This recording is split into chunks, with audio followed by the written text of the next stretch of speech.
Welcome to What Lies Ahead. I'm your host, Chris Ruffini, lead singer of the Long Island band Overthrow. On my podcast, I explore everything related to the hardcore scene through the eyes of artists, promoters, and record labels. As always, please like or subscribe on all social media platforms. Today, I have Vinnie Caruana, one of the major cornerstones of the punk and hardcore scene for close to 25 years. He has been part of various projects from the MovieLife, I Am The Avalanche, his solo work, to his brand new band, Nite. His music has resonated with fans around the world thanks to his ability to channel personal experiences into powerful anthemic songs.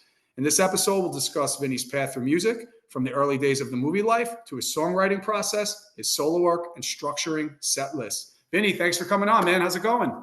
Thank you very much for such a nice intro. Couldn't go. No one's ever called me a cornerstone before. That was nice. Well, you absolutely are. And with Long Island, well, I will keep it in Long Island, but obviously everywhere else. But in Long Island, your bands come up as the one of the most influential bands. Oh. And it's crazy to say it's been 25 years for some of them, which doesn't feel like it. Yeah, I mean, the movie life started in 97. So in 2027, which is a year and a half from now, it'll be our 30th anniversary. Wow. Wow. And it felt like yesterday when you guys just started. So super Yeah, excited to yeah, have it you on does. here. A lot to talk about. It's like where to go with it because you've been involved in so many different projects, so many influential projects. So I guess what we'll do is we'll start really from the beginning with you. Okay. Is let's talk a little bit about what led, what your first interest in music, what led to hardcore, and then first show, and then really to the formation of the MovieLife. Music in general was always playing in the house. We were taught at a very young age how to handle the record player and records, and if we wanted to hear something, we would put our a record on, and it was all my dad's records. And then probably from I don't know, maybe like age 9 or 10 or something. I bought my first record that I could put on the player. That was I don't know, actually, it was U2 Joshua Tree was my first vinyl record I ever bought. I don't know if that's accurate, by the way, what year that record came out in, but I remember putting on like a lot of Queen records and Kiss and Judas Priest, and like my dad had like a lot of like what we would call classic rock stuff, but like he also like bought us Priest records and Ozzy records and Kiss records, and I do have a distinct memory of it's like one of my earliest memories, like honestly, is um taking the Flock of Seagulls 12-inch and putting on and knowing like what groove it is and like Mm. putting on Iran by Flock of Seagulls and listening to it like 20 times in a row and I still love that song so much. Um so it was a musical house, and um I played saxophone in the school band. I wanted to play drums, but they didn't let me. They didn't think I had like what it took because they kind of put us all through the ringer. And I probably didn't then, but I can play the drums now and kind of. And I bet the kids that they pick can't play the drums now. Um, but aside from that stuff, I didn't love the saxophone. I just chose it as a second choice. And I played because I don't know, you just do what your parents tell you to do. So, so I just played and played, and then I got into high school, and they told me that I had to play in the marching band if I was going to play in the band, and I was playing soccer on like very competitively and seriously for two different teams, so I couldn't make the football game, so I quit the saxophone. Um, right around, I mean, seventh, eighth grade, I started going to hardcore shows, and that happened because I have two older brothers, and my oldest brother Mike played in a old Long Island band called the Warped Weeble Wobbles, and my brother BJ was and Mike were both involved in the scene, and I distinctly remember them, Mike coming home from the Angle with a 7-inch from Mind Over Matter, Mm. the one with like Soldier Unknown on Yeah. it. And then right around that time, VOD had become a band and the Weebles had become a band, and they started playing shows to basically their friends and us.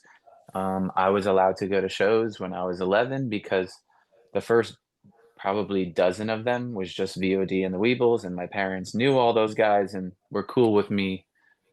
And my brothers were cool with me tagging along and not like, excluding me from that. So definitely has a lot to do with me and you talking right now is a direct result of Vision of Disorder and the Warp Weeble Wobbles both being from North Merrick, where I grew up, and allowing me to tag along. And that's how I got my start in hardcore. Nice. So from there, you're going already going to shows, and it said I think you said 11 years old, and then you're seeing bands like VOD and Warped Weeble Bobbles. I'm sure you're seeing more. So you're going. It's like every weekend kind of thing. It's building. You're getting older. Probably going on your own now a little bit because you can. Yup, and making some friends. Met Daryl from Glassjaw, and Mhm. my boy Marshall, and my boy Brendan, and me and a few of my North Merrick friends my age. Back then, it was Daryl and Marshall, who were from Belmore, Justin Beck from Merrick, Glassjaw guitar player, um, myself, my boy Rye. Um, like honestly, those were the only young kids going to shows in Nassau County, at least. Mhm. Um, and of course, that really grew and just exploded to the point where, like, I do remember knowing every single face at the show, and if I didn't, I would like ask my brother, like, "Who's that?" Mhm. And then like, um, it went from that to like, "Holy shit, there's 1,000 people here to see BOD for their record release," you know? At the PWAC, you're talking, right? Yeah. That was insane. PWAC was a great place, you know. So you're going. When did the idea of the movie life form? And if I've missed anything prior to that, that maybe you were trying out and playing, because you're a singer, you guitar, you could do a lot of different things. Drums, obviously, as you're talking about now. So was there anything prior to the movie life, or it was just getting into the scene, meeting people, and then you guys formed from there? In like ninth grade, I played drums in a band that never played a show. I think we just kind of wanted to make noise together.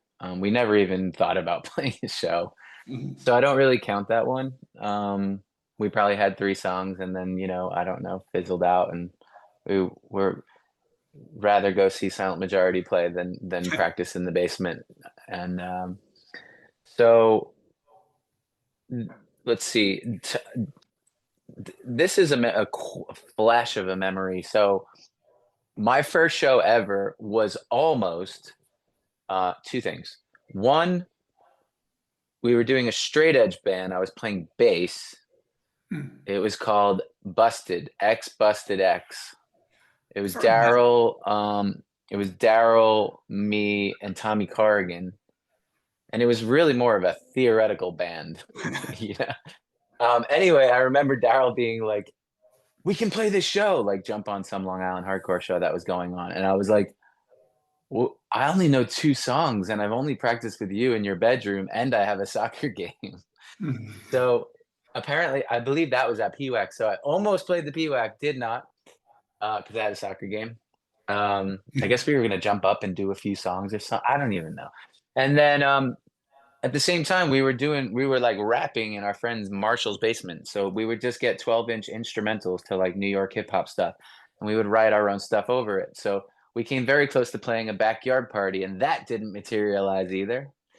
Um, and that was called uh, Dean's List. And Hmm. then so okay, so movie life, I'd never thought about really singing in a band.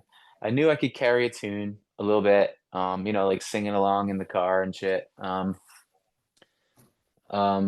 basically emulating Tommy Corrigan, and we kind of have a similar kind of like, our high notes are all raspy and stuff, and like I kind of modeled what I was doing, either directly or indirectly from Tommy, because Life of a Spectator came out in '97, right when the movie life began. Um, so that really happened with Glassjaw was playing a show out east somewhere. I wish I could tell you where. Um, and I would sometimes sing one of their songs from their EP with Daryl because it had like these overlapping vocals. That this song, I forget what it's called, but it was on the Kiss Kiss Bang Bang EP. Mhm. And so Eddie Reyes, um, who was in a band called Clockwise, that I knew him as Eddie from Clockwise, another like great Long Island hardcore band that people don't really talk about enough. Mhm. I don't think they were very much one of the popular bands when we were growing up. And Eddie saw me sing with Daryl, and he asked me if I wanted to try out for this new thing he was doing, um, which included like they had all the players, they just didn't have a singer. Mhm. And it was two guys, Alex and Evan, who were playing in a band at the time called the Sand Pebbles, and Nick Gambarian, who went on after Movie Life to join Silent Majority, and then now in Bayside. And he's been touring in Bayside for decades now. So basically, I told Eddie I wasn't sure if I could do it. Like I didn't really know what I was doing. And interestingly, they gave me a cassette tape of one song that they just recorded in the basement and just told me to write over it.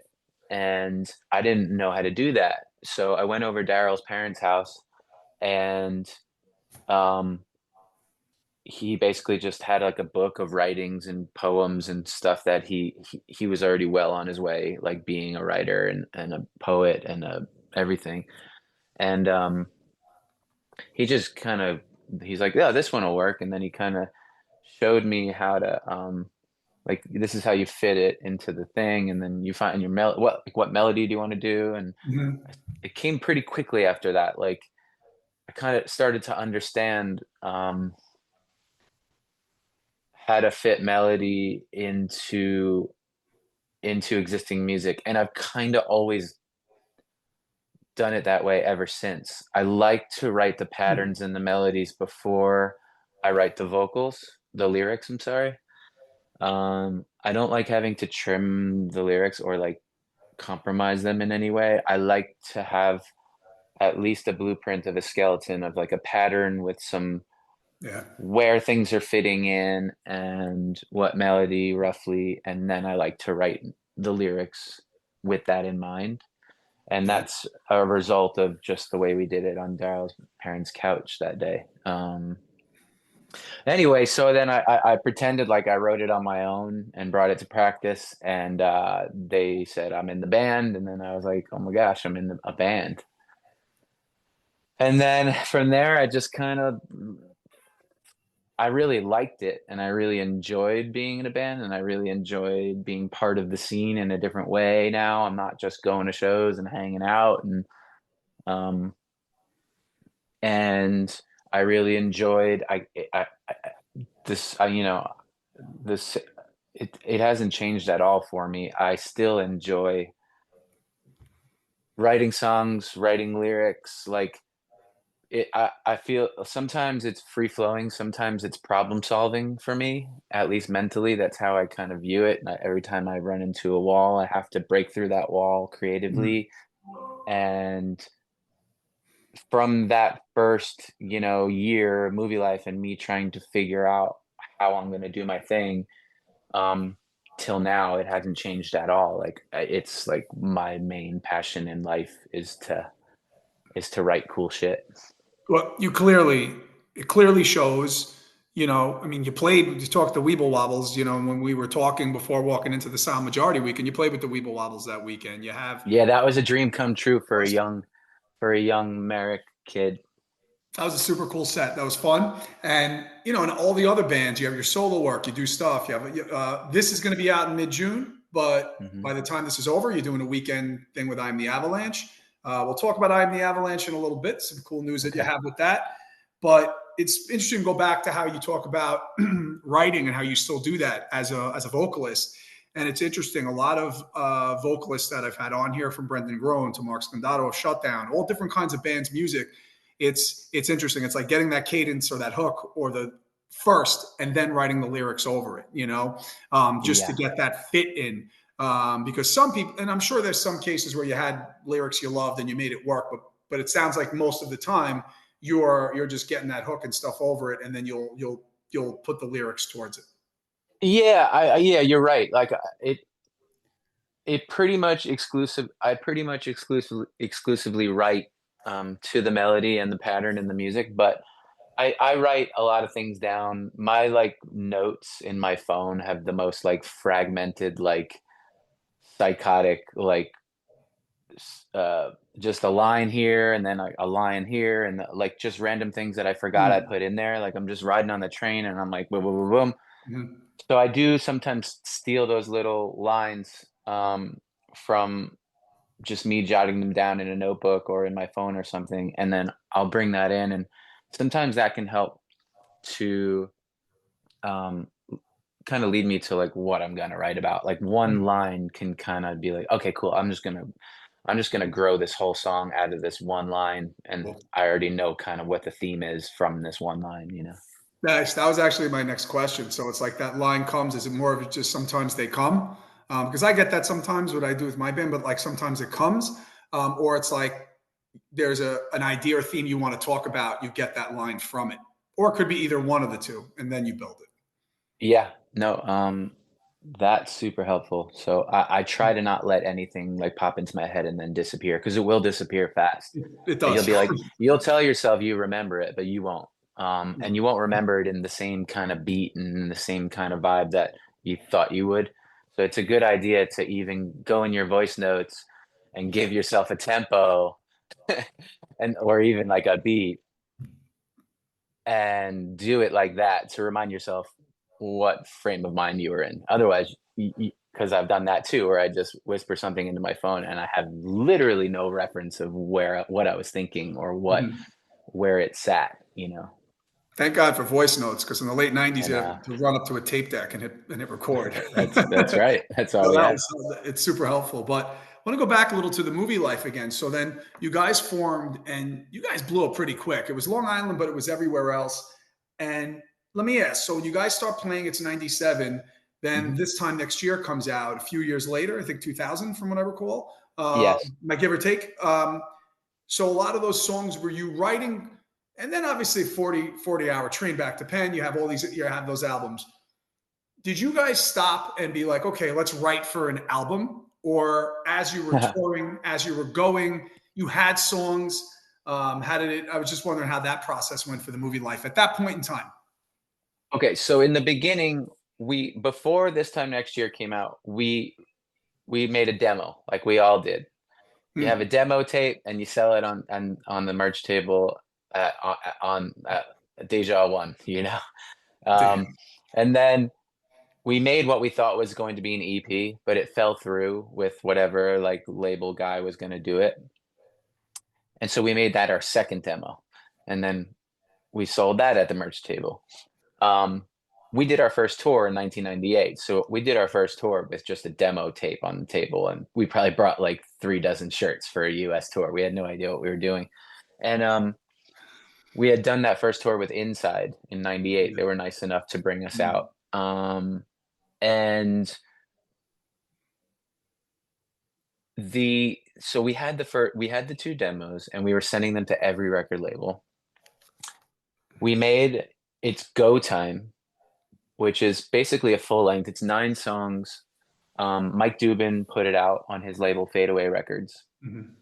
um, which was kind of awesome. Like they helped us with a van, they helped us get on the road. Like they were seriously like above and beyond as far as like a friend's record label goes. And at that same time, we were trying to sign to this record label, Deep Elm, who put out a bunch of like kind of indie emo kind of records, but like in like their main thing that we knew them from was called the Emo Diaries. It was a compilation that they would put out, I don't know, every year or every whatever, and it had like bands that were coming through touring. It had bands that we were starting to play shows with when we would pass through their town.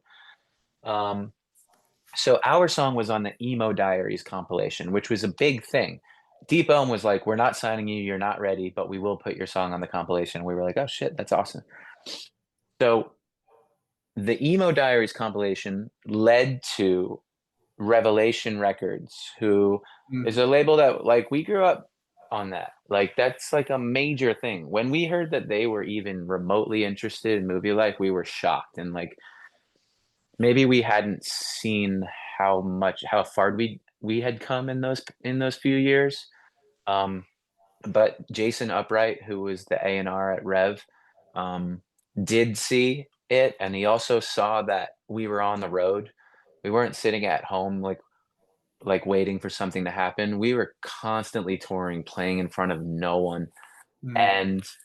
And you know, when you pass through California twice in a year and you hit the label up again, like, hey, we're here again. Come and see us. We're playing with Sensefield, which is the biggest show of all time for us. Like, Yeah. um, This field was great.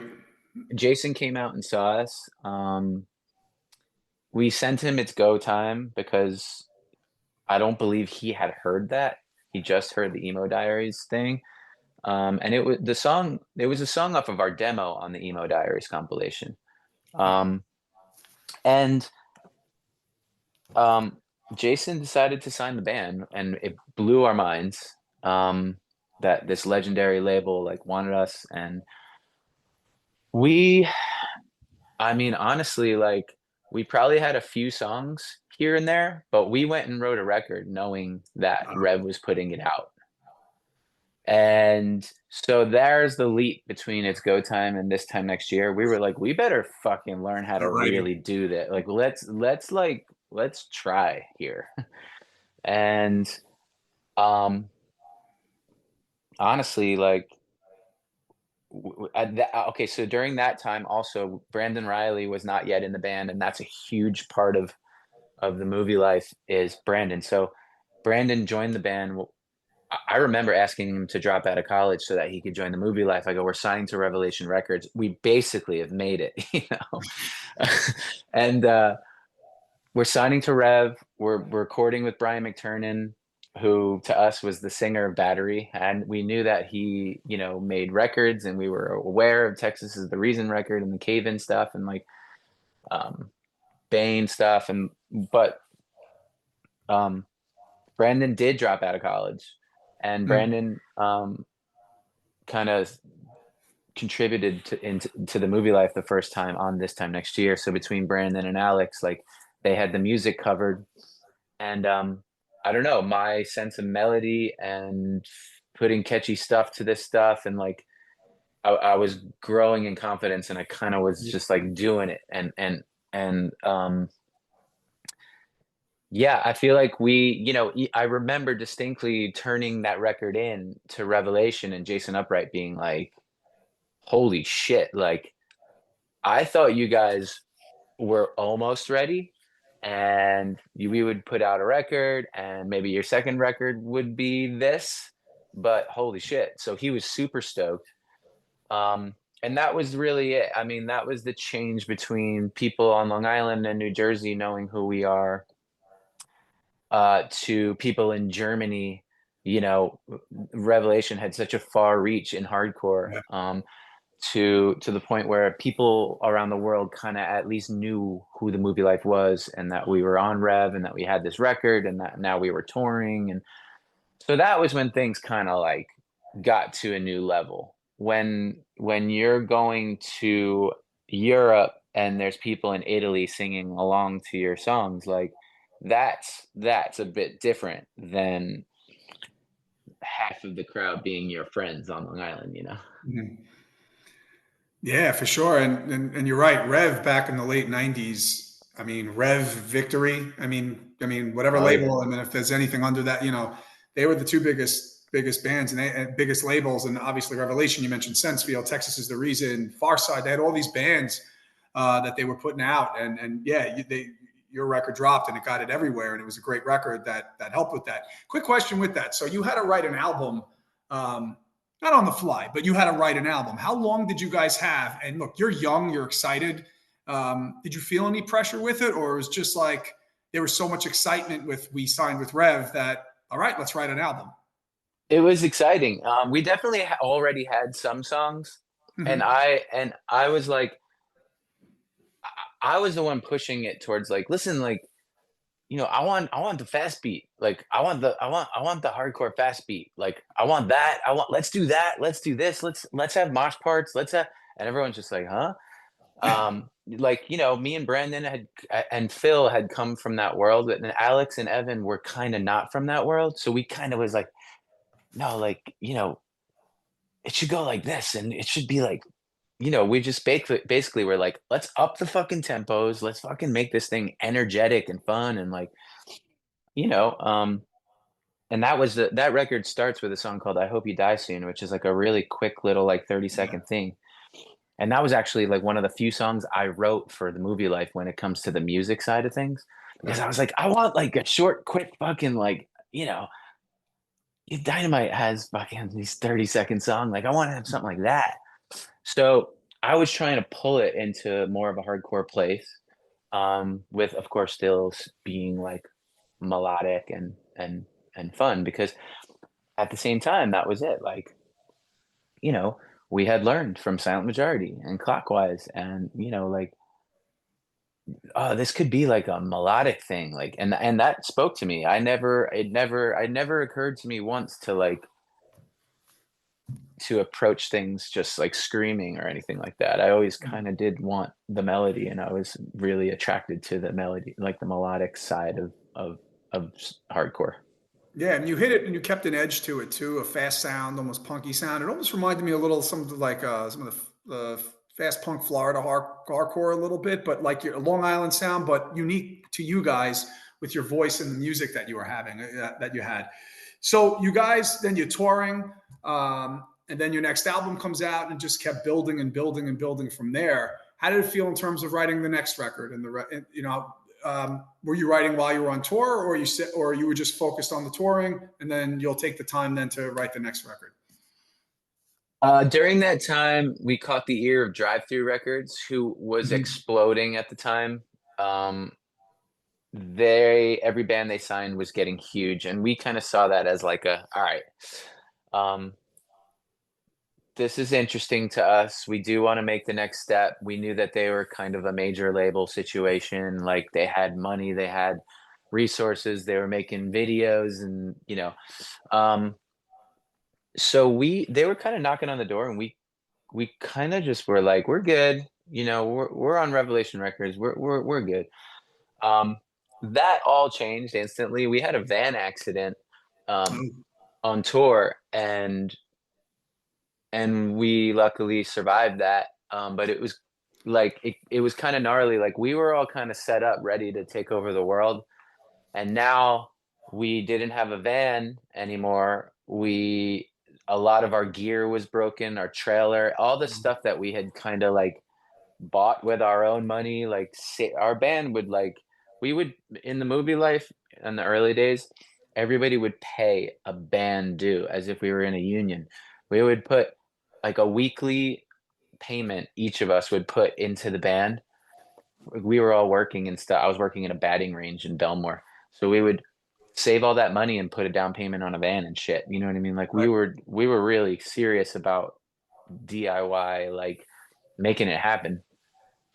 So when we kind of lost everything and we were at square one, we couldn't like go out, we couldn't tour, we that was the time where we went to drive through and we were like, we need a van, we need a trailer, we need money so that we can um eat food. Yeah. uh we need new gear. We need this is everything we need. And they were like, okay, you got it. And we were like, okay. So we signed the deal to drive through. We got back on the road because they bought us a van and a trailer and new gear and all this shit. We finally had money in our pockets for the first time, and not like, a fortune, but enough for us to like literally enough for us to buy food from McDonald's, buy Mhm. food from Denny's. Like we were so strapped on tour because we weren't making any money. What were we doing? $50 a day in merch, and gas was $100 a day, like Yeah. Yeah. um so we finally felt secure enough where we could eat and we could be on tour and we could kind of like start branching out. So all the touring we were doing was hardcore, shows. We started dabbling into other things. We did a tour with Goldfinger. We did a tour with um, Newfound Glory. Um, those were huge. So the first time the Movie Life ever did a real tour in front of a lot of people. I'm talking not a real tour, but what I'm saying is big shows, shows with barricades, shows with Mm. security guards, shows with a monitor guy, like shows with sound checks, Yeah. and that was with Newfound Glory. So we went on tour for a few weeks with Newfound Glory. It was Newfound Glory, Glassjaw, the Movie Life, and Autopilot Off. Yeah. That was when things really started to change. So we That's a went crazy from tour. yeah, it was crazy. At that time, everybody was that was the time. Is that 01, 02? Am I off by that? This is probably oh oh one. Okay. So Newfound Glory was just popping off. So we were playing in like 500 to 1,000 cap venues, and they were selling out as we were on the tour because they were blowing up like in real Wow. time. Like I remember them going and playing like Conan O'Brien or one of the late night shows, and then coming back to the venue and us being like, "What?" And so I just that was a new thing. So the first of all, getting home from that tour, we got paid a little Mm. bit. I remember we split up a little bit of money, and we were like, "Oh my god." Um, being like, I didn't even know this was a possible thing. And it was probably $300, I have no idea. But like we went from playing very small shows to playing to 500 to 1,000 people a night to Newfound Glory's fans, selling $1,000 a night in merch. Um, those were the days of the mailing list. We were hundreds of names on our mailing list every night. Now we can tell everybody when we were playing our shows. Mm. After the Newfound Glory tour, when we went and played our own shows after that, things were different.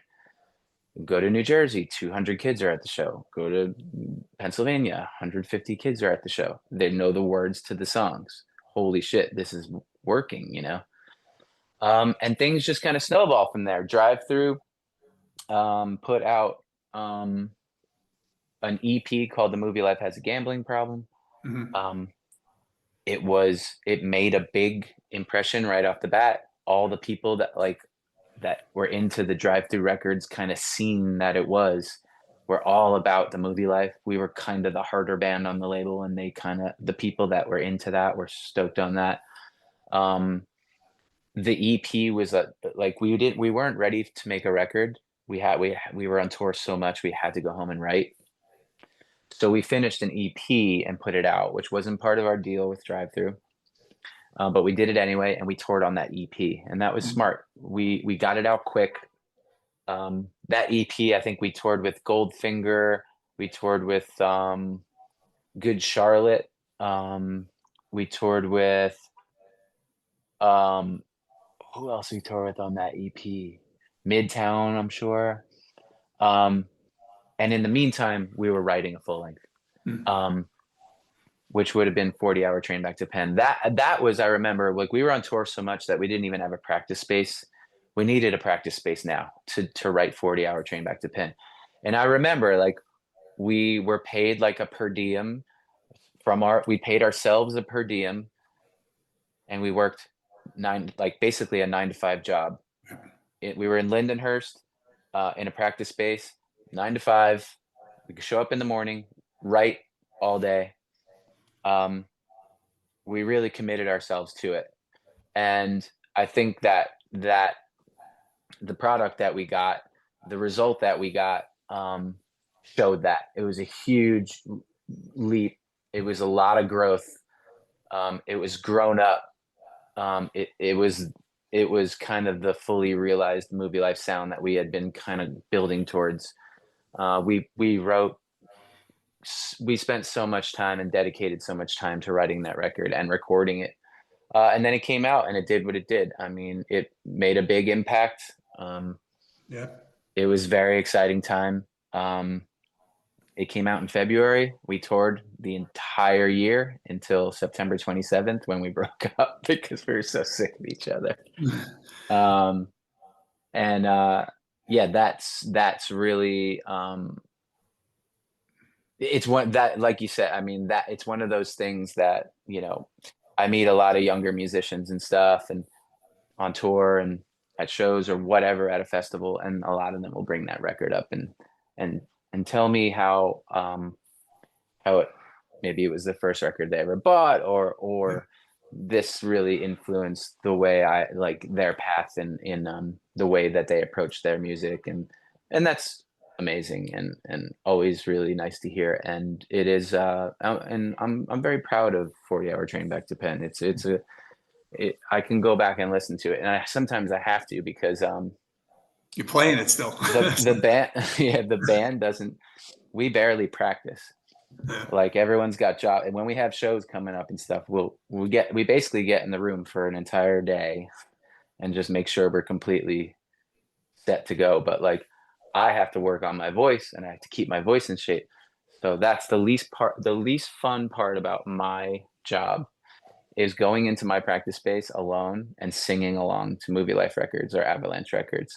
Because it's the only way that I can truly keep my voice in shape and prepare for the Right. songs is to listen to the records and sing to them. And it drives me crazy because it's the most like monotonous, like mind numbing thing ever. But when I'm on stage and my voice is strong and I know I prepared, I know it was worth it. Yeah, it's and to go back to, well, you're super humble about it, and but that album is absolutely a soundtrack of that time, but completely of this time as well, and it's super influential for a lot of people still, and led the way for a lot of people and a lot of bands that we're listening to today. So you guys, Movie Life is active now, semi-active now. I know you're still playing.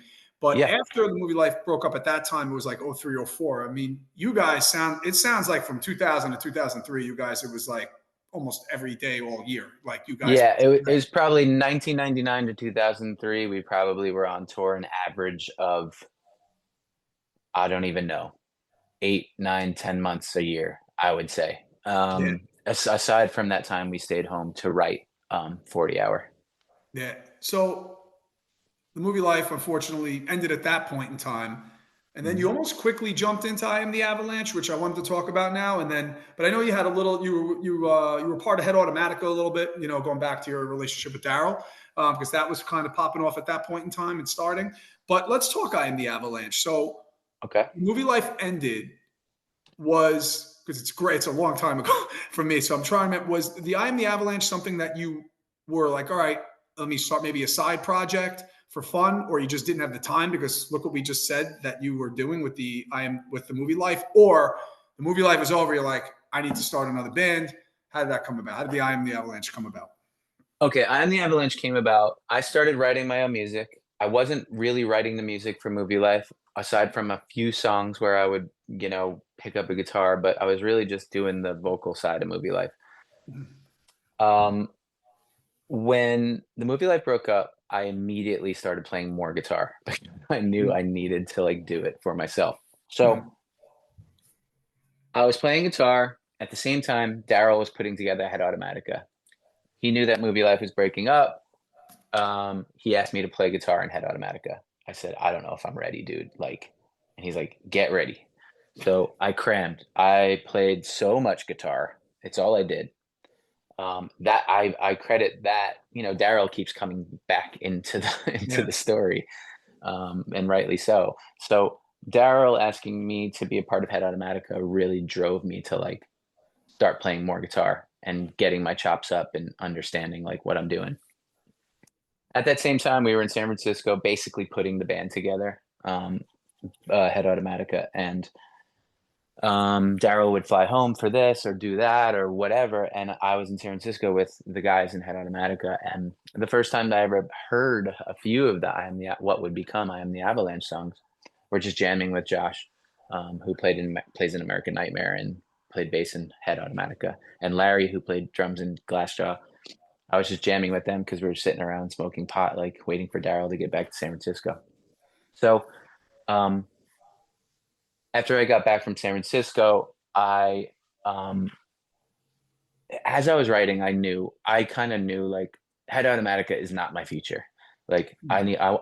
I want to have my band. I want to sing. I want to do this. I want to write my own record. I never done that before. So the first time I ever wrote full songs on guitar and vocal was the first I Am the Avalanche record. Mm. Um, and yeah, I mean, honestly, like the rest is history with that. I mean, that band, I Am the Avalanche, is still a massive part of my life. I actually last Monday finished tracking for a new full length, Great. which is our fifth record, and our fifth full length record, and it's like an insanely important part of my life. The movie life is as well for real. And like you said, the movie life is active, but we don't actively tour. Mhm. I Am the Avalanche is kind of a different beast. It's not uncommon for Avalanche to go out and do like a 6 week tour of the United States and North America and shit. And movie life doesn't really do that. We do what we can Right. with everyone's careers and everyone's jobs and everyone's availability. And I like it like that. I like that the movie life is this special thing. For someone in Omaha, Nebraska, they might not like it like that because we don't really get to places like that. But when we do play, it's super special. And I love, love, love the movie life. And I love singing in the movie life. But yeah, Avalanche is like, it's crazy. Like, the movie life was a 6 year period. And people, at least people around the world, didn't really know who we were for like 3 of those years. So it Mhm. was such a short time. I'm the Avalanche is 21 years old, Yeah. with 5 full length records. Uh, and so it is a very big part of my story. Yeah, it's great for sure. And there's so many, the movie life has amazing songs too, but obviously with I Am the Avalanche, like New Disaster and Brooklyn Dodgers, there's so many like catchy, good songs that's got an edge to it, but melodic. It's a great mix. So you know what? Thank you. Just to go back here, let's talk the Yeah. new potential new record. So how many songs you guys are look? I mean, you're still putting the finishing touches on it, but how many songs do you feel for the new I Am the Avalanche record at the end of the year you're going to have on it? Um, I hope it's coming out at the end of the year. I don't have a release date yet. We still need to speak to the label that I can't mention yet because we haven't Mhm. signed a deal yet, but we're speaking to a label that we deeply admire. And right now we're at the point where I got sent mixes yesterday, so now I have to make my mix notes and send them back and annoy the shit out of Brett, our drummer who produces our records. Um, but honestly, they sound fucking sick. Awesome. If you had a gun to my head, I would just put it out right now at the way they Mhm. are. But I will make some changes and just Mhm. little creative things that like I had Awesome. in my head when I was writing. Like um and um we're at that place right now where we're getting the artwork together. I'm naming the songs because Okay. I always wait save that to the last thing. It's the least important thing to me. Um Mhm. And you've always done that, it sounds like, huh? oh Yeah. totally. It's Mm. literally like we need the names today. Like, oh, okay. For the album layout. Um, and so we're at that stage. So we're going to sign a deal, um, either put the record out this year or possibly after the new year. I'm not certain yet. Um, I'm hoping for this year, but it's just got to make sense. Like the Of course. touring needs to make sense. Everything needs to make um, sense. I don't want to rush anything, and I am the Avalanche fan will say, trust me, you're not rushing anything. It's been 5 years since you released the record, but um, we've never really like stuck to those kind of guidelines. Like I, I'd say we put out a record, an average of every 4 or 5 years on average. So it's not like we just kind of do it at our own pace. But that's Um, great to do it that way. I yeah, think so. Yeah. yeah. There's never anybody holding a gun to our head, Right. saying like it's just always on our own terms. So yeah, I mean, this record's um, it's been written and recorded over the course of 3 years. Okay. Um, I wrote most of the lyrics over the course of the last year. Um, and I'm so happy to be done with it. It was one of the most rewarding and difficult, and uh, it's the hardest I've ever worked on a record, and that's like times 1,000. Wow. Um, And you've recorded a I, lot of I albums, right? it So, was an obsession. It was an obsession for me to make it as good as it can possibly be, and also get everything out that I needed to get out of of course. my mind, body, and soul.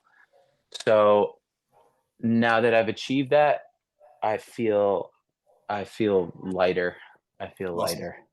That's And I awesome. can't fucking wait for people to hear it. There's no Yeah. doubt in my mind that this is the sickest shit I've ever done, I've ever been a part of. And it's like, that's a fact.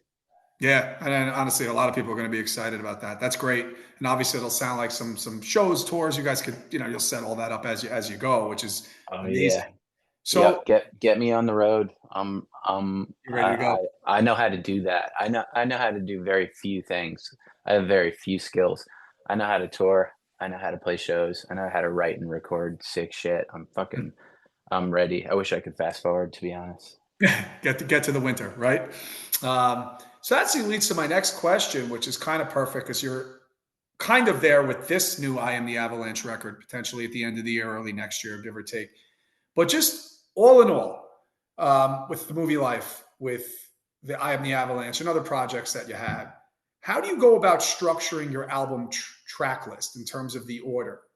Is that something? So this is actually perfect timing. You're getting mixes back. You're going to probably play around with that after we get off Yeah. here. But do you start thinking about that like at this moment, or when the songs are made, or you need to hear the finished product and then you're like, okay, this is the opener.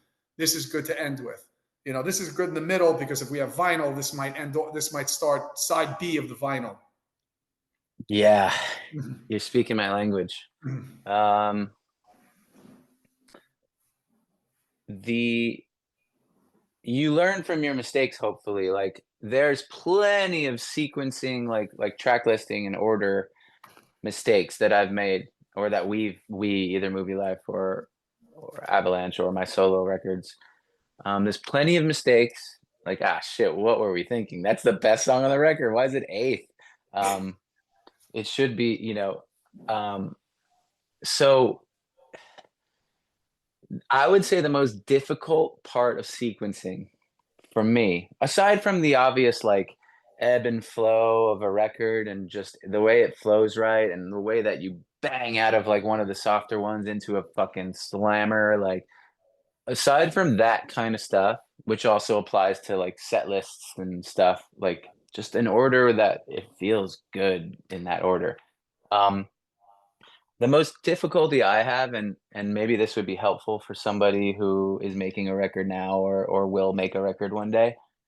I think it's very, very important not to have recency bias. And what I mean by that is a song that you wrote 3 years ago that you're used to, but uh and you listen to it 100 times, the demo that you did, and then you recorded it and it's kind of old to you.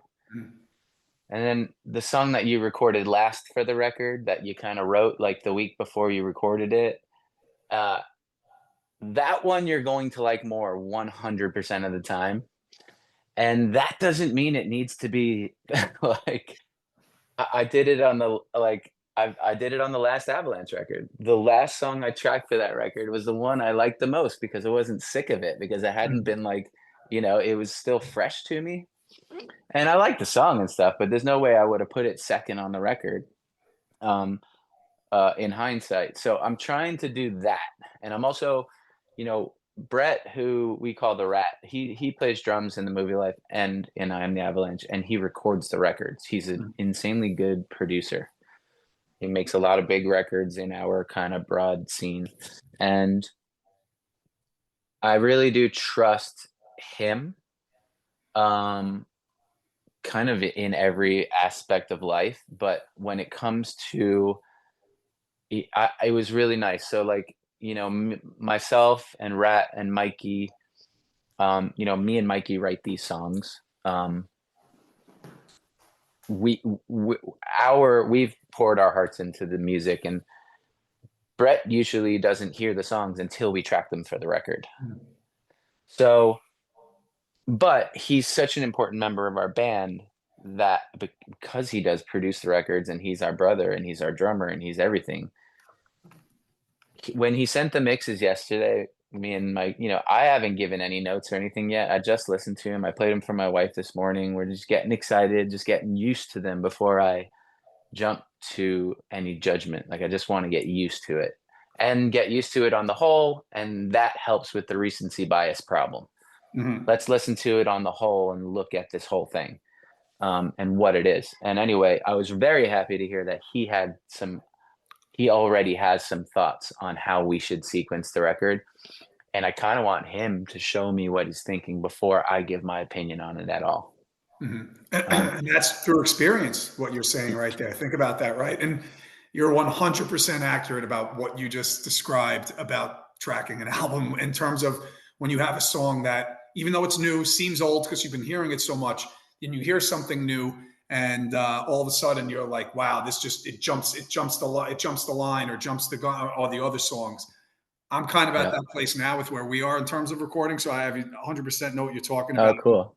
And what the advice you're giving, it's any like bands that are just starting and hearing that is 100% the way to go. It's like, give it a minute, like it's hard to, but give it a minute and it'll all fall into place in terms of where you're going to put everything.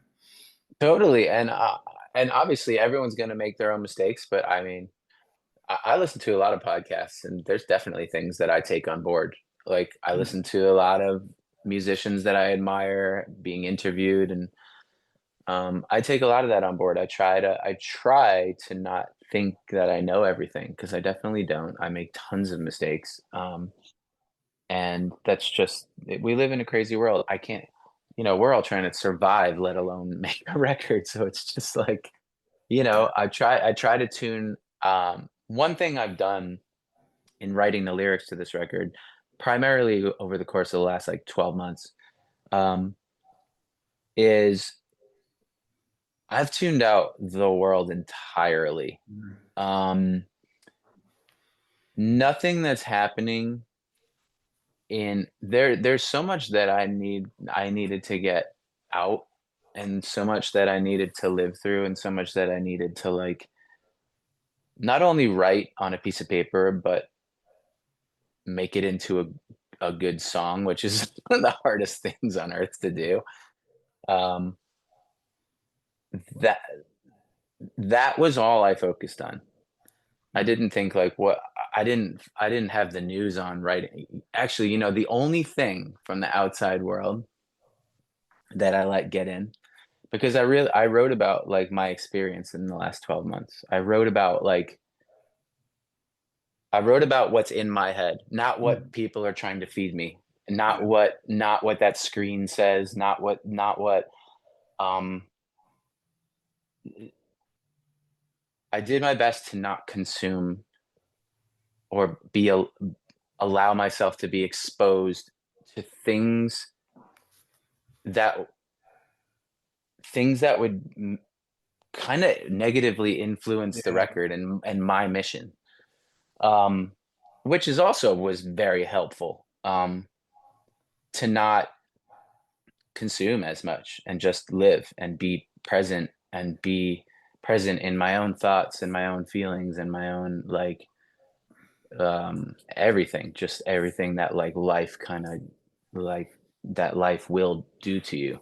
It sounds um incredibly therapeutic it's too, it, it's right? it I really mean, it really is like it's um I'm so thankful for music. yeah. um I feel like I was going to make another point there but I lost my train of thought.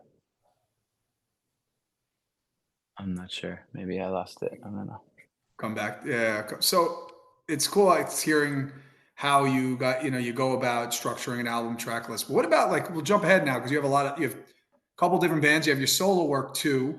Um, Yeah. how do you structure your set lists? So obviously with like the movie Life, you did a little run with Head Automatica, Crime and Stereo. So you have a time. You guys played festivals. The same thing with I Am The Avalanche. So it's like, how do you guys structure your set list? You want to play your anthems. You want to play the songs that people know.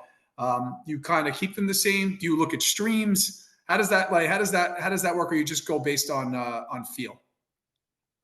It's pretty easy to know what to play when you see the reaction. Um, I also like to ask. I love to like surprise people.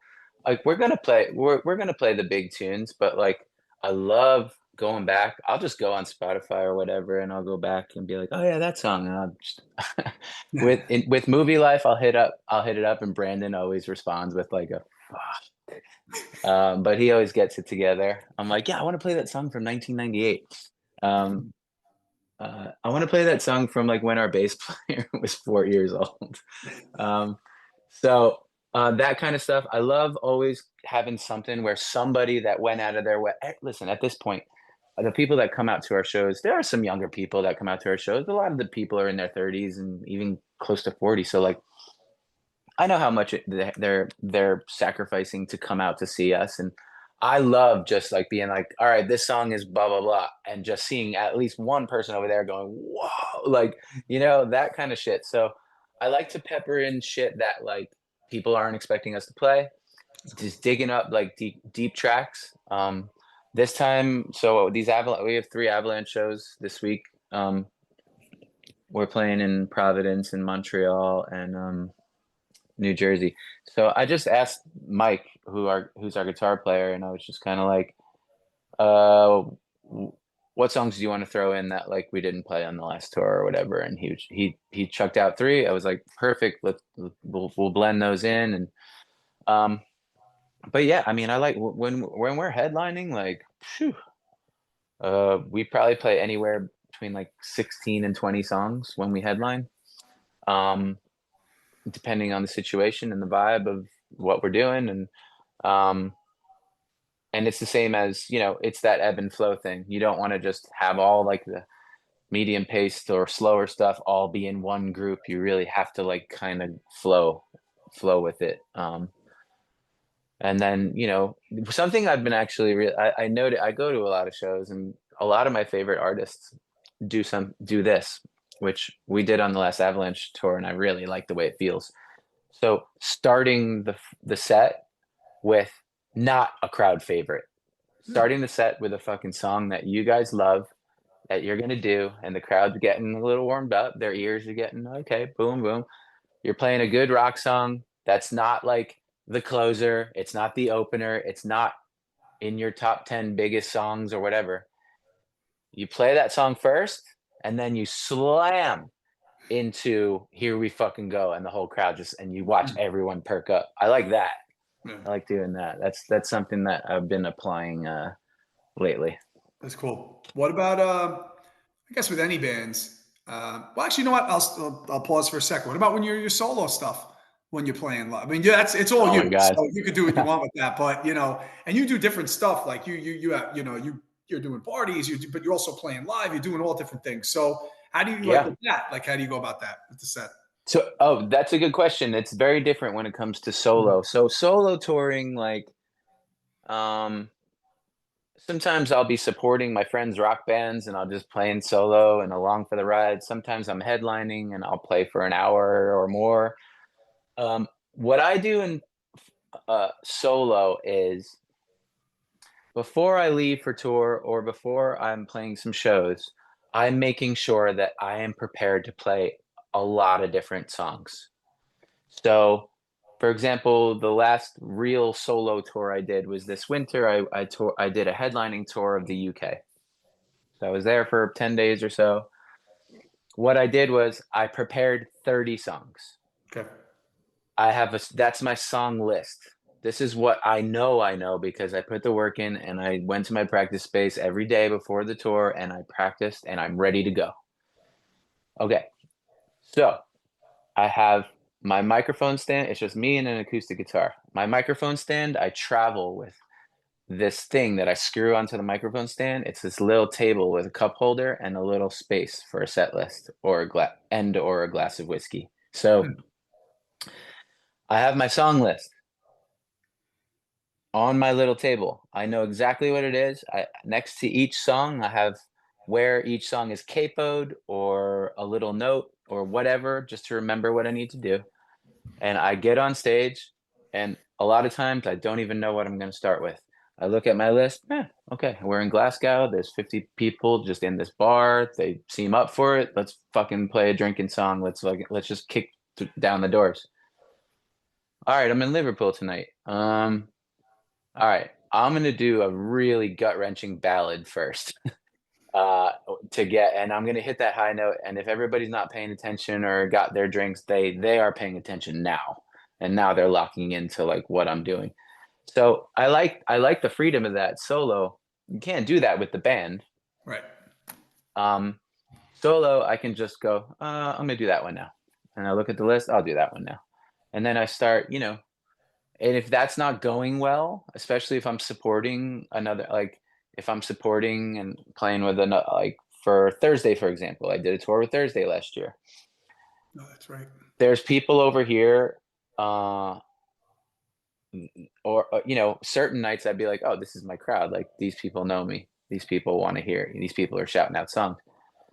If I roll through Charlotte, North Carolina, and I get a sense that nobody in the crowd really knows who I am or what's going on, I will fucking just play a bunch of deep cuts and just totally satisfy myself. And in the meantime, like, you know, in the meantime,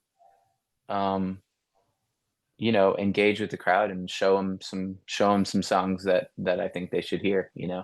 So that's a really nice thing. Headlining, headlining, I have, I know when to, I know when I need to pick it back up and play a tune that everyone is going to sing along to, but I also have that freedom to go off the beaten path and just start, I love it. here's a new song I wrote last week and you're the first to hear it. I love it's awesome. I love it what you're saying. It's obviously you're prepared with the 30 songs that you have, but then when you're in these different places, you're going on feel of like what the kind of place is. That's great. Yeah, it's a nice freedom to have. And as long as you do the work, you're prepared to do that. So I'm not singing 30 songs, but 15, 16, 17. And and they're ready to go. Yeah, I'm not guessing. Right.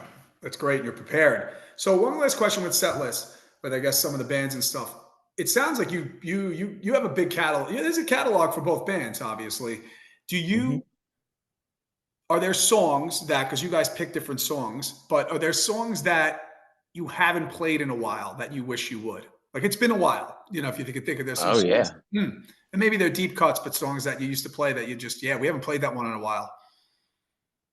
Yeah, that tends to happen when you end up playing like records, like you promote the show that way. Hey, we're playing the whole record. It's the anniversary of the thing or whatever. That's when that happens. I mean, I've definitely been known to throw random songs in there just to get people stoked and like those deep cuts, like I said, like get that reaction from that guy in the back. But like, um, when you play the record, when you say you're going to play the record from front to back, you don't have a choice. And it doesn't matter if you don't particularly want to sing that one. You promise that, and you're going to do it. And that's something that um, we haven't done that with Avalanche yet. We haven't done, which is always a fun thing to do, and it gets people stoked. So with Avalanche in particular, like there's going to be a lot of songs that we either haven't played in a long time or had never played live. Wow. And MovieLife, we did 40-hour train and Gambling Problem in one go. And that was interesting too. There was probably like 3 or 4 songs we hadn't played in 20 years kind of stuff. So yeah, when you do the record shows, that kind of forces you to play those ones that you never play. It's so funny. Crime in Stereo, I know for a fact, did and I'm not telling on them. They did this, and I'm sure a few people noticed, but they did a record and left one of the songs off. And they and it was so funny because I was like, so what was your reaction? Like, did you get shit for that? And they were like, I think maybe one person said something. He goes, we were right because nobody missed the song and we didn't have to play it because we didn't want, which is really funny and really gutsy too. Because there's always that one dude from Germany that will like travel to New York for the show and be like, "You did not play one of That the one songs." song. Right, right. Yeah, yeah, yeah. It's great, man. It's interesting hearing your process with the set list and stuff from your bands to solo. I guess let's pivot to night sports. Oh, Um, cool. yeah, I know you guys played. Was it your first show about a month ago? It'll be 2 months by the time this comes out. Yeah, that's 2, 3 weeks ago, something So like how did that. that listen? Obviously, I know how you know came about with you. You love it's clear as day the way you speak about music, the way you talk. You love writing music. Music is your life. It is. But how did it come about? Night Sports. There's a lot of heavy hitters in that band as well. So Yeah, night sports kind of grew out of COVID. The A bunch of us, some of us were already jamming together on a different project that never really came to, it never really like became a thing, but also I don't know if it needed to. I think we were just kind of we weren't doing much.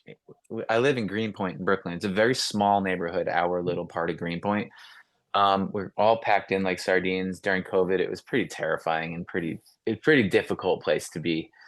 So what we did was we had um we had a practice space. A few of us had a practice space, and we started inviting friends and be like, "Hey, I know we're not doing anything, but why don't we get in the same room and make some noise and drink some beers and like." So that kind of evolved into night sports. So the personnel is, veterans of touring and rocking. Jim Carroll plays in American Nightmare, Hope Conspiracy, Suicide File. Um, he's been touring in Angel Dust lately. I think he's out now with Angel Dust. And our drummer Chris tours in his band called Common Sage. Brian Audley is the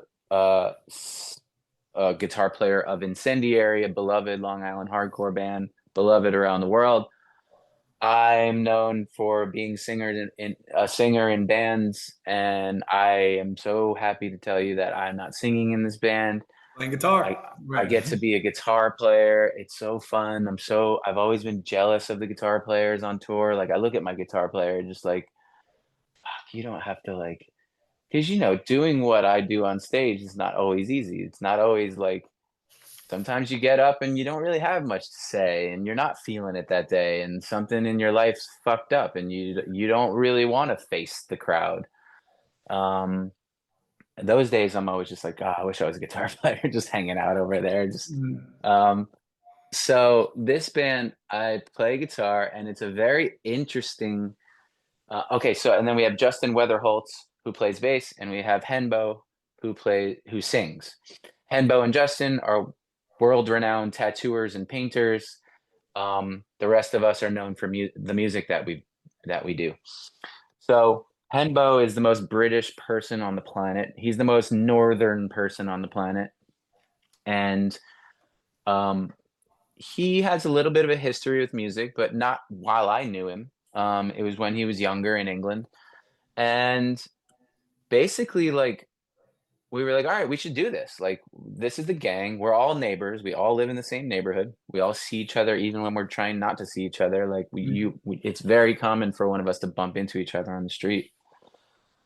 So basically, this is a really different, and this is what gets me excited, and keeps it fresh for me. Not only am I not singing, but I'm trying to stay away from the vocals completely. Like, I'm not trying to give my influence to Henbo. In the studio I might be like, try this, like, and it'll be like the littlest note and it'll be the little note that he goes down to. There we go. My ears needed that, thank you. um the way we write songs is, and I'm actually going in, what time is it, babe? Mm. What time is it? My wife's over there on the couch. Okay. Oh, in 45 minutes I'm going to meet up with Hembo to continue writing for the Night Sports record. Great. um so the way this happens is Hembo has songs in his head. um He has all the lyrics and some of the melodies already in his head, written and memorized. Doesn't have it written down on paper. So I go in there this is the formula. We don't invite anybody else, and it's not against anybody else.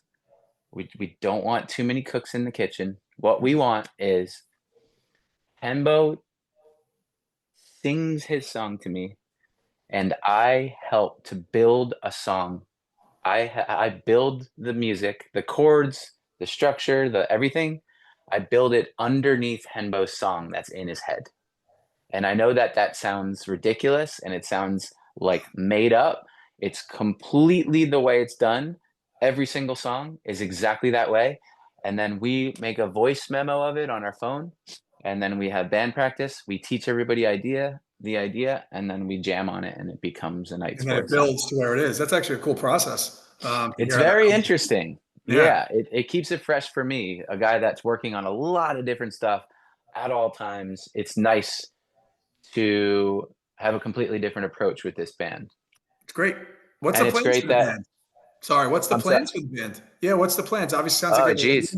you're going to play Um, shows or I mean, is it just as it it's happening comes? very quickly. Like, Mhm. so we played our first Yeah, show. once you played that show, absolutely.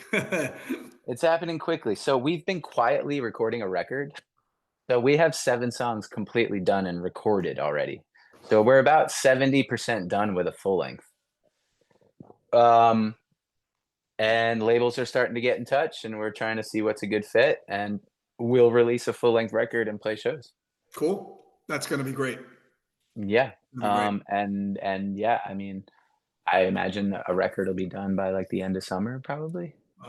I Yeah, don't so know when that would come out. It needs to fit into everyone's lives and it needs to make sense. And um, but I love it. You know, I'm a student of that kind of stuff. Like I like that kind of music. I like a lot of the British kind of garage punk kind of stuff. Even Britpop kind of stuff. Like so I'm having a good time scratching that itch. Mhm. Writing that kind of stuff on guitar interests me, and I feel like my well is completely like full. You know, like when I get there and Henbo has a song, I'm gonna be ready to go. I'm gonna be ready to like do that thing that I know how to do under Henbo's songs. Mhm. And that thing that I kind of learned about listening to that kind of music all these years. I mean, the Libertines are such a huge influence on me when it comes to this band. Not sure if you're familiar with the Libertines. Yeah. They're just like a band that like has stuck with me for decades. Always listening to the Libertines, and I kind of, and it doesn't end up sounding like the Libertines, especially because Henbo's doing what Henbo's doing. It's not he's doing a very Henbo thing. Um, but I'm sitting there kind of uh like in a dream state, kind of like making my own version of those kind of songs. Awesome, man. So what I wanted to, great conversation, talk about a lot of different things and hear your passion for music is incredible. What I wanted to end with here was I have a list of questions. There's really no semblance of order of how I do them. You'll see there'll be some just random things thrown at you. So it's really the first thing that comes to mind, or you choose between the two things, two pieces. Okay. So acoustic set or a full band show? 50-50, exactly 50-50. I love being in the band. I miss my guys when I'm not with them, but I love the freedom of, like we were talking about before. These are supposed to be one word answers, aren't they? One word, but you could elaborate. I apologize. I should have mentioned that I, prior. I, I must elaborate here. Mhm. I love them equally. I love singing in rock bands with my best friends. I also love cracking a beer, putting it down on my little microphone stand table, looking at the set list and being like, fuck it, we're gonna do this one. Or I'm gonna tell a 10-minute story right now. You know what I Mhm. mean? I love the freedom of that, but I also love being with my guys. Cool. Favorite, the MovieLife record. 40 hour, easy. Oh, yeah. Favorite, I Am The Avalanche record. The new one, the I new thought you one were for going to say sure. it. Yeah, no, and time will tell if I'm correct, but it's by far the best Avalanche record. Awesome. Can't wait to hear it. A song you wrote, and it might be a couple, that you're most proud of. And it could be a lyrically, just everything, or the combination of it, of the music. Um, so there's a song we listened to it today, when we listened to the mixes. There's a song that I've been playing solo for a few years, just trying it out and having fun with it. We decided to make it an Avalanche song and kind of rock it, like make it more rockin' and I'm pretty sure it's the best song I've ever written. It's called I Miss California and Every Dog I've Ever Met. I'm pretty sure that that's my favorite song that I've ever written. Going back in the catalog, Jamestown's got something very special to it. Brooklyn Dodgers has this undeniable kind of thing where people don't seem to get sick of that song or sick of hearing it at shows. Um, Night sports, I think The Wire is super refreshing, and I don't get tired of that at all. Um, Solo, mm, what's my favorite solo tune? I think Better is probably up there. With I said exactly what I wanted to say and sung it exactly the way I wanted to sing it, and it does resonate with people. I watch people's emotional reaction to it when I'm doing it on stage, and yeah, I'm proud of all those. Mm. All great songs there. All right, let's go back in time a little bit. Deja One, you mentioned it a moment, or Long Island Zoo. What was Long Island Zoo? The Babylon VFW? Which Yeah, one it was was Long that. Island Zoo? Oh no, it Yeah, was in Deer Park or something. Deer Park. Yes, I believe it was. There's Oh, two Long Long Island Zoo. Island. No, no, it's hard. Like, I mean, Long Island, it's just like various rooms that look like that. That's where you play Yeah. shows. And Yes. then some of them blend into each other. No, no, no. Long Island Zoo, Deja One. Long Island Zoo. Long Island Zoo. Yeah, we Deja One was special. Um, and super crucial to the scene at that time. We really needed Deja One. Yeah. Long Island Zoo, we had some of the first insane MovieLife shows there, where like it wasn't just people we knew in the crowd. There was strangers going crazy, and I remember those early Long Island Zoo shows. Those were some of the first ones where we were like, "Oh fuck, this is growing into something bigger than we thought." Awesome. Go to New York City. Wetlands or Coney Island High? Coney Island High all day long. Hmm. What did you listen to last? What music? Like the That you, last that music you I actually listened put to? on. Yeah, that you listened to last. Last music I listened to that wasn't the Avalanche mix was the new Fontaine's DC record. Cool. I was doing chores around the house and gave it a spin for the first time. Alex Dunn from Crime and Stereo is really good at reaching out to me and being like, check this out. And I would say 90% of the time I don't check it out. It has to be the right time. It has to be the right time. Like you need to I not agree. be doing anything at that moment because then you kind of forget. And then anyway, he told me how brilliant it was. I went and listened to it. Some of the songs on that record are so fucking good, and I only listened to it once, so I'm gonna listen to it again. I, I We've been doing some apartment renovations, had spring cleaning, and I put it on while I was cleaning the bathroom, and it made it a very pleasant experience. that's a good thing. Yeah, I had Alex on here of Crime and Stereo on the podcast. I've known him a while, and he's definitely into a lot of different kinds of music, some great stuff too. Yeah, So he's a legend. I love that guy so much. I really do. It's I have so much love for the people in Crime and Stereo. They're very important great people band, in my life. great Yeah. band. Hmm. A band that you like. You actually like a lot of different styles of music here, but a band or artist that you like that may surprise people though. I surprise people. The Monkeys. Okay, Um, Belle and Sebastian's one of my favorite bands of all time. The Magnetic Fields are one of my favorite bands of all time. I mean, I could just tell you my top bands. None of them are like, you know, what people would expect probably. My favorite bands on earth are The Breeders, Fountains of Wayne, Magnetic Fields, and Belle and Sebastian. cool. So this may lead into. I wonder if the bands that you just mentioned there at the ending lead into this next part. Top three albums of all time that you like, or top three most influential albums for you? The Breeders' Last Splash. Mhm. Um, Jets to Brazil, Orange Rhyming Dictionary, Descendants, Everything Sucks, That's a good one. Lifetime, Jersey's Best Dancers, um, Magnetic Fields, 69 Love Songs, Belle and Sebastian, If You're Feeling Sinister, Public Enemy, Fear of a Black Planet, um, Minor Threat discography. I'll stop there. Yeah, there's more, right, but there's a lot, and it shows you different interests and different music, which is great. Grateful Dead, American Beauty. Hmm. I had to throw that one in there. You have to throw that in, right? Um, I mean, you named a tour, but I mean, you named a few tours, but your favorite tour that you've ever been on? Solo tour. My last UK tour was my favorite solo tour I've ever done. Hmm. Sounds like you had a blast on that, honestly, just the way you were describing it. It was honestly incredible. Like, Mm. I am so lucky that I can go to Scotland and Wales and England and Yeah, it's cool. have the shows that I can have the shows that I've experienced there. The support there is unlike anywhere else in the world, including home, like straight up. A show in London for me is better than a show on Long Island. Cool.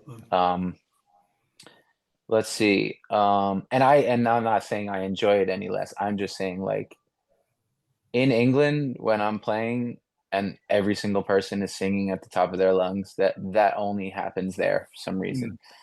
Mm. Um, all right, movie life best tour.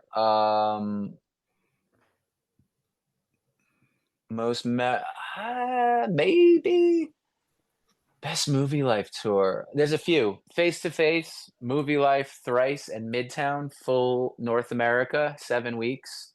First tour that I did in a bus. A Crazy lot of bill. memories from that, a lot of shows, and it was super like character building and also like playing with our friends and Face to Face I grew up on and playing to a few thousand people a night and really, really cutting our teeth becoming like a good rock band. We did an arena tour with Good Charlotte, Newfound Glory, and MXPX, where we did like a few weeks of arena shows. That was crazy and fun and new experience. Um, Movie Life, another one would have been the last headlining tour we did. We did a co-headliner with Further Seems Forever. We had Amber Lynn and Autopilot Off supporting. This was in the summer of 2003. What I loved about this tour was two of my best friends were on tour with us, being our merch guy and our tech, like guys I grew up with who were unqualified for the positions, but somehow we got away with that. Um, so I got to travel around the country and we actually went to some other places in the world too, with my buddies. But I got to like tour with my best friends like from childhood, which was amazing. And another cool part about that tour, and I recommend this, um, every band had a little propane grill in their trailer. Oh. Um, and we there's a catering budget each night on tour where you split it up and you give everyone cash and everyone goes and buys whatever the food they want. Everyone gets cash buyouts is what it's called. We all agreed to take the cash buyouts and go to the supermarket. Our tour manager, Ryan, and my best friend on earth, he would go uh, pick up shit from the supermarket. So if we're playing in New York City, we wouldn't do it. But I'd say 60, 70% of the time, like we were kind of in a more rural area, or at least a place where in the back of the building we could set up our grills. So we were grilling out the whole tour. We'd grill out like maybe more than every other day. We would grill out, and that was a really, really memorable summer. Avalanche, we by far the best tour we've ever done is the headlining tour that we did last summer. Mm. We did like a 20-year anniversary tour for just the band, for the band's 20-year birthday. Um, and every show was way beyond our wildest dreams. All right, we're playing Albany tonight. This one's gonna be, this one's not gonna be as good as, and it was boom. All right, it's Buffalo tonight. Buffalo, he's not gonna hold a candle to Boston. Boom, Buffalo. Mm. What the fuck? Every single show on the tour was so good. That's awesome.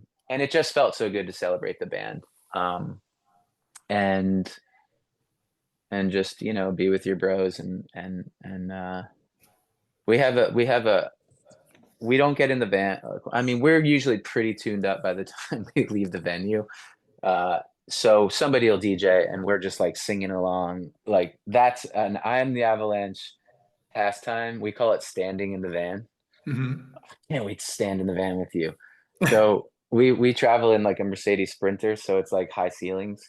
So we're all standing, singing along, like arm in arm, beer, whiskey, like passing a whiskey bottle. That's I would say 9 times out of 10, that's how an I Am the Avalanche, the end of a show on tour, that's how it ends with us and our crew just in our van driving to the hotel, passing a bottle of whiskey around, singing along to whatever's being DJ'd. And that's the best thing too. When you're in our crew and you're part of our touring party, you know exactly what everybody wants to hear next. Like, you know what I mean? Mhm. So that's really, really fun. No, Um, that's awesome, man. And it's awesome too because you started naming tours from 2000 all the way to 2024. Think about that. Like, that's awesome. It shows, like saying before, your passion for music. That tour last year is still amazing, awesome, and how your music still lives through everyone today. Still, your I'll favorite. never get tired of it. Sorry, go Sorry, on. buddy. Favorite festival to play. Hmm. I've had some really great experiences. Mhm. I'm sorry I'm not giving you one word answers. Um, No, it's great hearing the stories to it too. Avalanche 2014 Riot Fest, amazing time. We played in this like stage that was set off like kind of in the woods. It was dope. Avalanche Grows Rock in Belgium. Um, really, really special experience. I had no idea what to expect. Um, there must have been 200 stage dives during that set. Um, let's see, MovieLife when we were young. This was a few years ago. Super fun festival. They I treat you saw you at really, that. yeah, I they was treat there. you really well. And oh, you did? Oh, cool. Yeah, I went to that. You guys are great that night, that day. Mhm. Um, and it's cool. Like you could just like if you're tired of like if you need a break from the festival, you could just like walk to Circus Circus and play blackjack. I love that. And that was the other thing. I don't know if I mentioned on stage, but that when we were young was so like um when we got into our dressing room, which is like a trailer that like they give like actors like if they're shooting a movie, it was filled with like a full bar, like each kind of liquor, all these mixers, and then there was a big cardboard box on the other side, and I opened it, and it was filled with weed. It was filled with like um, probably an ounce of different kinds of flour, different strains, different potencies. Cartridges with batteries, bubblers, rolling papers. I was like, this is rock star shit right now. Uh, I mean, we've experienced our fair share of like rock star experiences, but that kind of shit, like when you show up to a festival and feel taken care of like that, it does make you feel good and it makes you feel welcome and it makes you want to come back. Adjacent festival, Christian McKnight did Adjacent Festival in Atlantic City like 2 years ago. Yeah, Still one of my still one of my favorite. I would say my favorite festival experience of all time was that weekend. He was nice enough to bring the Movie Life and I'm the Avalanche onto the bill. So I got to play both days. cool. We played on the sand. So I'm on stage and here's the whole crowd going wild, having fun. You could tell everybody was just happy to be there.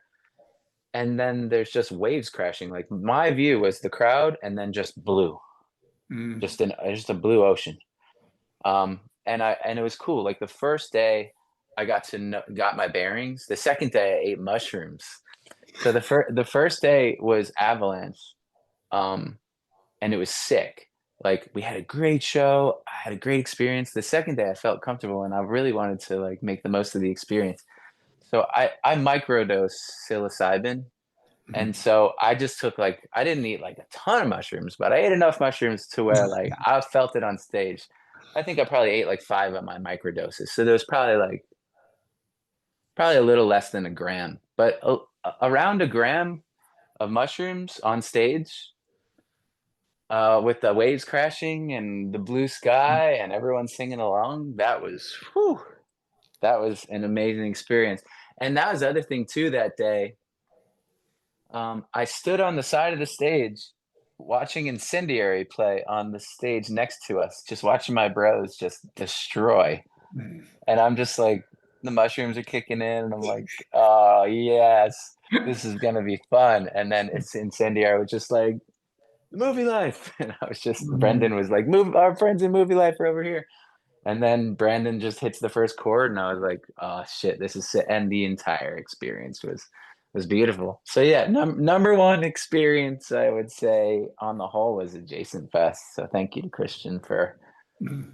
for including me and including us, and grateful for all this stuff. You know, we got Furnace Fest coming up this year for the Avalanche. We got When We Were Young for MovieLife.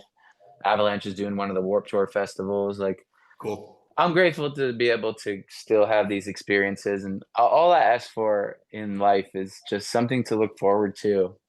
I always love having something fun to on the schedule, and I'm grateful that that keeps happening. So Awesome, man. So last question here, and then we'll end off because you have to go. You have to go right soon. Yes. I got to go to work. I'm just gonna drink beer with Henbo and write. Uh, the most underrated Long Island hardcore band of the late '90s. Underrated. All right, I'm gonna rattle off some underrated Long Island hardcore scene bands. And some of them are rightly underrated because they came and they went and they didn't give anybody a chance. So, the Grid demo, great Suffolk County contribution. They kind of came and then they disappeared. And on my phone, I'm not lying to you. You know, like you have your favorites. Mhm. So if shit isn't on Spotify, I'll just save it off of YouTube or SoundCloud or whatever. I have the Grid demo saved um, in my favorites. So if I click on like my Google thing, it just lists all the things. Uh, Another one that's in there is you ever get into The Last Crime? I've heard of them. Yes, I do know. I've heard that name. Hmm. This was uh this was Kevin Egan from 1.6 Band and Beyond. He had this pretty like Drive Like Jehu influenced. They made an EP. I have that saved too. I listen to it constantly. All right, so Grid. Um, I would say Loyal to None. I would say Clockwise. Last Crime. Um, who else? Trying to think. I'm on the spot right now. Underrated. I mean, you know, Sound Majority is not underrated. VOD is not underrated. Mind Over Matter, Neglect, The Kings. Um, Trying to dig up one more for you.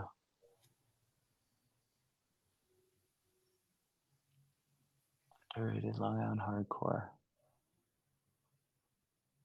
I think, I think that's about it. Nothing else is coming to mind. Um, but I would say The Last Crime is probably the best, one of the best things to like best EPs to come off of Long Island. And you can find it. Um, I know that for a fact because it's saved on my favorites on my phone. Um, but I would say, yeah, I would say The Last Crime EP is probably the best thing that most people don't know exists. Cool. All right. Vinny, thank you so much. This was an awesome conversation just to hear everything about your writing process, lyrically, how you write music. Psyched to hear about the new I Am The Avalanche record. You're super humble with everything you've achieved and will continue to achieve. Honestly, there's so much more to come. And super insightful. So I really appreciate you taking the time and coming on the podcast. I appreciate the chat and I appreciate the kind words. And I'm stoked to hear what you guys come up with. I'm definitely stoked to hear the new Overthrow music. Thanks, bud. Appreciate that. Hang Yeah, man, tight. of I'm just course. gonna wrap. I'm gonna wrap up here, and then we'll chat it up a bit when I get off. Okay. Okay, good. Thank you for listening to the What Lies Ahead podcast, which is available on all streaming platforms. Go save the What Lies Ahead podcast playlist on Spotify that features old bands that were on the show. For more information on future episodes, you can go to my Instagram account and follow at What Lies Ahead _podcast and on Facebook by searching What Lies Ahead podcast. See you on the next episode.